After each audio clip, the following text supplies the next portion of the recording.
Hello everyone, my name is Ankit Lavade. Today is 7th of April 2022 and the topic for the today's video is OOPS concept. This is my first or original video in this particular topic. Now let us see OOPS concept. Before that, we all know that the definition of Java, that Java is a object oriented programming language. Yes, it is the object oriented programming language, but what the object oriented programming language is, that we will see in this video, and our topic is object oriented programming, that is OOPS. So first let's see the definition of the object oriented programming language. Object oriented programming is a methodology and a paradigm of a design to design the programs by using classes and object. Now the object that contains data and the method. Also, the primary purpose of the object oriented programming is to increase the flexibility and maintainability of program. Now there are some contents or terms that are used in the object oriented programming system, and that are first one is object, then class, then inheritance, then polymorphism, abstraction and encapsulation. Now we will see all these terms one by one in detail. First, object. An object is an instance of a class. Also, we can say that any entity that has the states and behavior is called known as the object.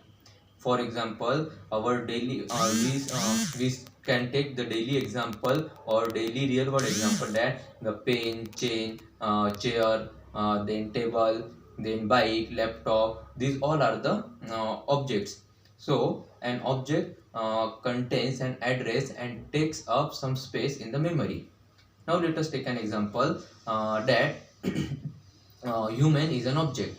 How human is an object? Because it has its states, that its height, its weight, its name, its age. These all are the states of the human. And what about the behaviors? Also, it has behavior like he can walk, he can run, he can ride, he can laugh, he can cry. These all are the behavior of the human. So we can say that the human is an object. Now moving towards the class. The collection of object is called the class. It is a logical entity. A class can also be defined as the blueprint from which you can create an individual object.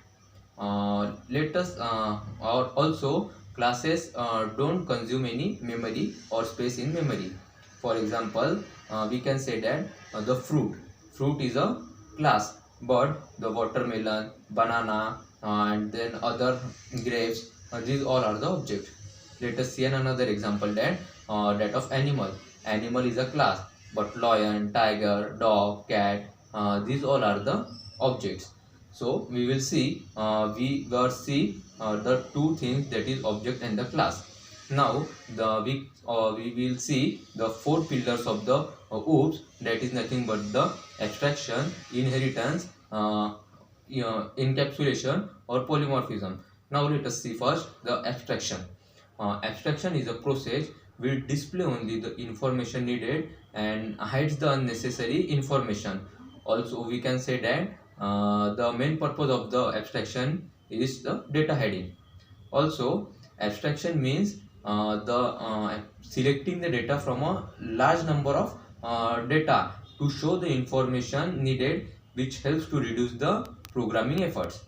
Now let us see one example, that let us say an example that of car.